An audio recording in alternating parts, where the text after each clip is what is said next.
Welcome back to Movie Recaps. Today I will show you a sci-fi, romance, drama film from 2016, titled Passengers. Spoilers ahead. Watch out and take care. The interstellar spaceship Avalon can be seen traveling through space, headed to a colonized world called Homestead 2. All of its quarters are empty, the vessel is on autopilot. The 258 crew members as well as the 5,000 passengers are in hibernation. Suddenly, the ship passes through an asteroid belt that's weakening its shields. Power is diverted to the main shield, but the ship is on a collision course with a giant asteroid. Suddenly, the asteroid collides with the ship, causing various malfunctions. The ship begins self-reparations, but one of the hibernation pods activates. The passenger awakened is Jim Preston, a mechanical engineer. His pod opens and an automated system helps with his awakening, telling him that he spent 120 years in suspended animation and that the ship is only 4 months away from Homestead 2. He's told that he will be able to spend that time enjoying the luxurious aspects of the ship. Jim receives instructions about his ID band, his cabin and the primary activities he's to take part of, prior to the arrival on the planet. Excited and nervous to meet the people on the ship, he gets ready, leaves his cabin and walks into an automated class meant for an entire learning group.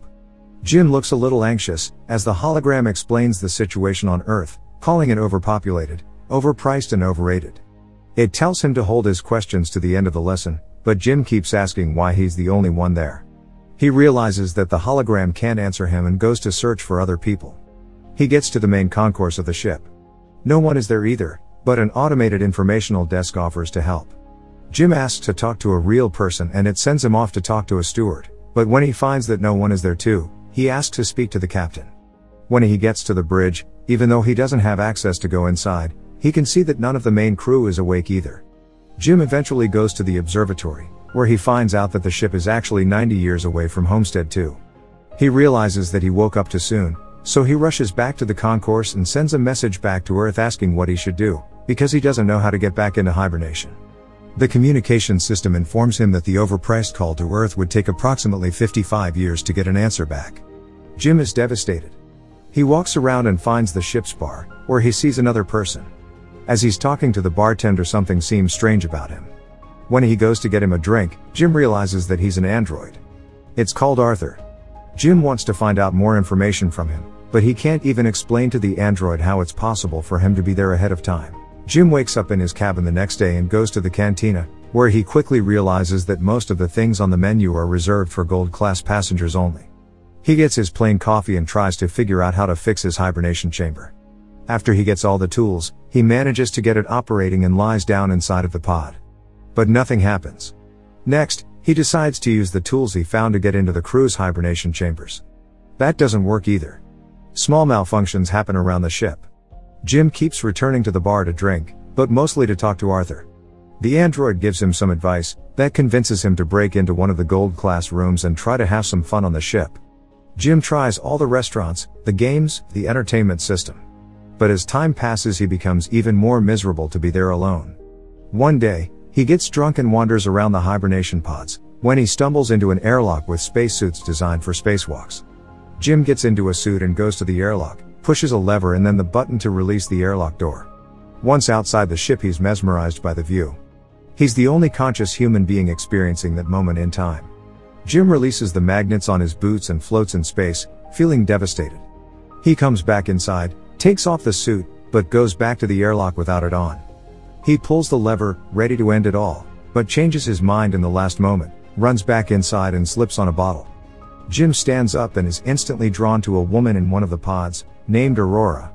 He searches for her files in the directory and listens to her passenger interview, becoming enamored with her. Later he's seen sitting next to her pod, still listening to her interviews. Back in the bar, he's reading some of her work and is talking to Arthur about her writing. He becomes obsessed with the irony of his situation, going to another planet for a better life, waking up early and not getting there, and finding his perfect woman, only for her to be out of reach. Jim keeps thinking about her and starts getting the idea to wake her up too. He talks it over with the android, but he doesn't understand the conundrum. If he wakes her up for his own benefit, he'd be stranding her there with him, to die on the ship. Jim decides against it first, but as time goes by he can't let it go. Until one day, he changes his mind. He goes to her pod and manages to activate it. As she's waking up and going through the same process as he did, he hides and goes back to his room. A little bit later he goes to the main concourse, hoping to find her. And there she is, just as confused as he was a year ago. Jim tells her they're the only ones awake and takes her to the observatory. Then he tells her that he can't get to neither the crew, nor the main commands of the ship. Aurora freaks out and wants to get back into her pod. When they get to it, Jim explains that there is no special equipment on the ship that can help them get back into hibernation, effectively telling her that they're stranded. They go back at the concourse and he tells her that she should rest, since she just came out of hibernation. She feels sorry for him, having to spend more than a year alone on the ship. Jim goes back to the bar, feeling regretful about what he did. He asks Arthur not to tell Aurora that he was the one that woke her up. The next day, Aurora wakes up. She goes back to the concourse and asks the automated info desk about the hibernation pods. Jim joins her there and they go to get breakfast. As they leave, the info desk has some sort of malfunction. In the cantina, Aurora realizes that Jim has been eating the same breakfast for more than a year and gets him one of the gold class menus. They talk about the possibility to fix the pods, but, unlike Jim, Aurora isn't ready to give up. She searches through the infirmary, then goes through research documents, eventually ending up at the crew's hibernation quarters trying to break the doors open. Jim notices more malfunctions throughout the ship. Sometime later, Aurora laments about her life on the Avalon. She writes, jogs around the ship and swims in the pool, becoming more and more aware of her situation. She goes to the cantina to interview Jim, thinking that his story might be interesting.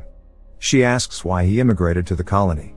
Jim answers with slogans from the company first, but then further explains that he hopes that on the new world he could be somebody, he could build a life. Later, they end up in the observatory and Aurora finally shares her reason to be there. Unlike the other passengers on the ship, she has a round-trip ticket. Her idea was to go to Homestead 2, live there for a year and come back to Earth, to become the first journalist that has ever done that, writing the greatest story that ever was. Aurora slowly gives up on finding a way to fix their current predicament and Jim figures out a way to cheer her up. He takes her dancing, to the cinema, and to the basketball court. Lastly, he takes her to the bar to meet Arthur. She relaxes for a bit, until she remembers their situation. Jim is left alone with the android, feeling awful about what he's done to her. The next moment he's seen tinkering with something and in the other Aurora walks into the observatory to find a miniature of the Chrysler building he made for her. Sometime later, they go on a date at the bar. They have dinner and share stories about their lives. She tells him that her father died when she was a teenager. After the dinner, Jim takes Aurora to the airlock and they get into the spacesuits. They go out for a spacewalk together. Jim finally has someone to share that magnificent experience with. Jim switches off the magnets on their boots and they float together in space. They come back inside and immediately kiss, retreat to his cabin and sleep together. Soon after, they start living like a couple. Aurora moves into his cabin and writes about her life on the ship. They jog together, eat together, sleep together. Jim explores the ship further and finds the hydroponics bay. He brings Aurora flowers. One day the ship passes by a red giant and they go to the observatory to see it. It's Aurora's birthday, so later that night they celebrate it in one of the many restaurants on the ship and then the bar. Jim goes to the washroom and prepares the ring he made for Aurora, while she stays in the bar chatting with Arthur. The android tells Aurora that Jim woke her up intentionally, unaware that he was still to keep that a secret. Suddenly, Jim comes back and she confronts him in absolute disbelief. She runs away furious and panicked. Jim comes back to his cabin to find all her things gone. He runs into her in the cantina the next day, but the moment he speaks, she runs away. Aurora is desperate. One night she goes over to Jim's cabin, punching and kicking him, wanting to kill him. Talking to her over the comm because she keeps avoiding him, Jim tries to apologize and explain his actions to her. He tells her he fell in love with her, but Aurora doesn't care. She can't forgive him for taking her life. One night, as Jim is in his cabin, another malfunction happens. The ship faces a critical error and the main command shuts down. Later, he walks into the elevator and it malfunctions. Aurora walks into the main concourse and sees that Jim has planted a tree there. Then, she goes to the cantina, where the food dispensary is also malfunctioning. Suddenly, both of them hear the voice of the deck chief over the comms, asking who planted the tree. They both run into the concourse and see Gus Mancuso standing in front of Jim's tree. They introduce themselves and tell the chief about the situation. He doesn't understand how 3 pods could fail. Mancuso takes them to the bridge and he discovers that there is something wrong with the ship, but the information on the systems has to be checked manually. When they leave the bridge, a robot almost falls on their heads and the two of them tell Mancuso that malfunctions have been happening all over the ship more frequently. He says that shouldn't happen, as he shows them how to collect the data. Mancuso checks on the pods, when Jim joins him there. He's figured out what happened with Aurora's pod. The deck chief finds what Jim did to be terrible. Later, he's at the bridge checking the collected data, when Aurora joins him.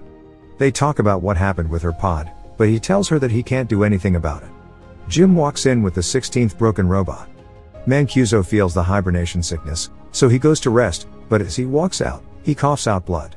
That night, Aurora can't sleep, so she goes for a swim. Suddenly there's gravity loss throughout the ship and she starts drowning as the water from the pool moves with her. The gravity drive resets and she barely makes it out alive. They both run into each other going to find Mancuso. The three of them are back at the bridge, slowly discovering what has been going on with the ship. Mancuso figures out that something happened 2 years ago, taking out a major system. They need to find and fix what has caused the failure, because the entire ship is trying to pick up the slack. If they don't fix it, the entire vessel will be stranded. They go to find the problem, but Mancuso faints, so Jim and Aurora take him to the infirmary.